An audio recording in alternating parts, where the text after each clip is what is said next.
একবার এক সিংহের শরীর থেকে দুর্গন্ধ বের হচ্ছিল। সেই সিংহ তার সামনে থাকা হরিণকে জিজ্ঞেস করলো, এই বেটা, দেখতো আমার শরীর থেকে দুর্গন্ধ বের হয় কিনা। তখন হরিণ বলল, মহারাজ, সত্যিই তো আপনার শরীর থেকে প্রচন্ড দুর্গন্ধ বের হচ্ছে। হরিণের এই কথা শোনা মাত্রই সিংহের মাথা গরম হয়ে গেল। সিংহ হরিণকে ধমক দিয়ে বলল, বেটা বেয়াদব, তোর সাহস তো কম না, আমার শরীর থেকে দুর্গন্ধ বেরোচ্ছে, এই কথা তুই আমার মুখের সামনে বলিস কেমনি? সিংহ এক থাবা দিয়ে হরিণের ঘাড় মটকে হরিণকে খেয়ে ফেললো। এরপর সিংহ এক বান্দরকে জিজ্ঞেস করলো, এই বান্দর, বলতো আমার শরীর থেকে দুর্গন্ধ বের হয় কিনা। চোখের সামনে হরিণের এই করুণ অবস্থা দেখে বান্দর উত্তর দিল, মহারাজ, কি যে বলেন, আপনার শরীর থেকে কি কখনো দুর্গন্ধ বের হতে পারে?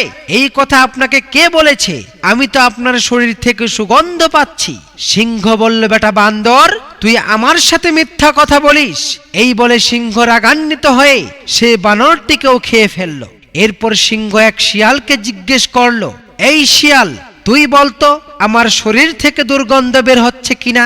এদিকে হরিণ আর বান্দরের নৃশংস করুণ পরিণতি দেখে শিয়াল বুদ্ধি খাটিয়ে বলল, মহারাজ, আমাকে ক্ষমা করবেন, আজ 3 দিন হলো আমার সর্দি লেগেছে, কিছুতেই আমার এই সর্দি ভালো হচ্ছে না, যার কারণে আমার নাক বন্ধ হয়ে গেছে, আমি আসলে বুঝতে পারছি না আপনার শরীর থেকে গন্ধ বের হচ্ছে কিনা। তখন সেই সিংহ শিয়ালকে কিছুই করল না। প্রিয় বন্ধুগণ, এটা সিংহ আর শিয়ালের গল্প নয়, বরং এটা হলো আমাদের সমাজের বাস্তবতা।